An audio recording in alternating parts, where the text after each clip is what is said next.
Eto na mga kabasketball, marami na naman tayong updates. Renz Abando, pinag-aagawan na ng tatlo sa pinakamalaking liga dito nga sa Asia at tambalang Kai Sotto at AJ Edu magiging sukatan ng future ng ating Gilas Pilipinas.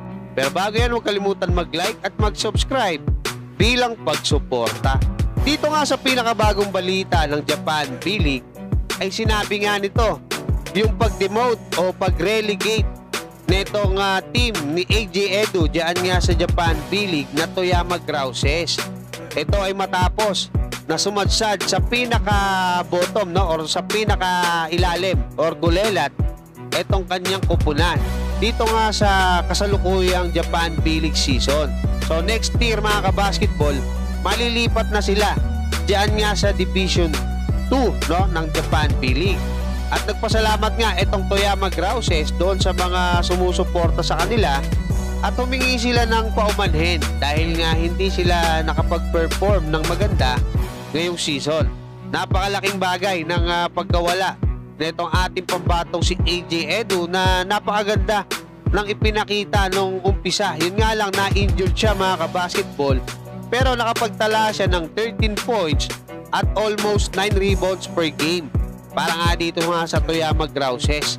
At masasabi ko na most likely ay lilipat ng kupunan itong si AJ Edu dyan nga sa Japan B-League kasi hindi naman pang Division 2 yung talent nito. At buti na lang, 1-year contract lang yung pinirmahan niya dito nga sa Toyama Grouses. At bakit ko ba nasasabi na magiging basihan yung tambalan ni Kai Sotto at AJ Edu sa hinaharap ng ating Gilas Pilipinas?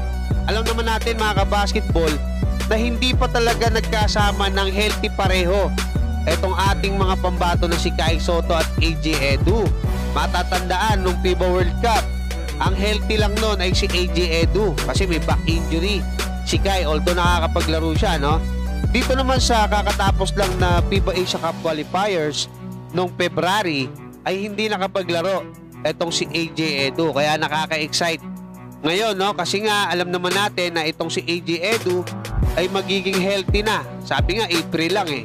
Pero pagpalagay na natin at least June maging healthy siya, isang buwan makapag-ensayo para nga maging ready silang dalawa, no, sa ating national team. Kasi nung mga nakaraang panahon kasi mga kabasketball, puro sentro yung mga kinukuha ng ating Gilas Pilipinas. Sila Andre Blatch, sila Marcus Dautit.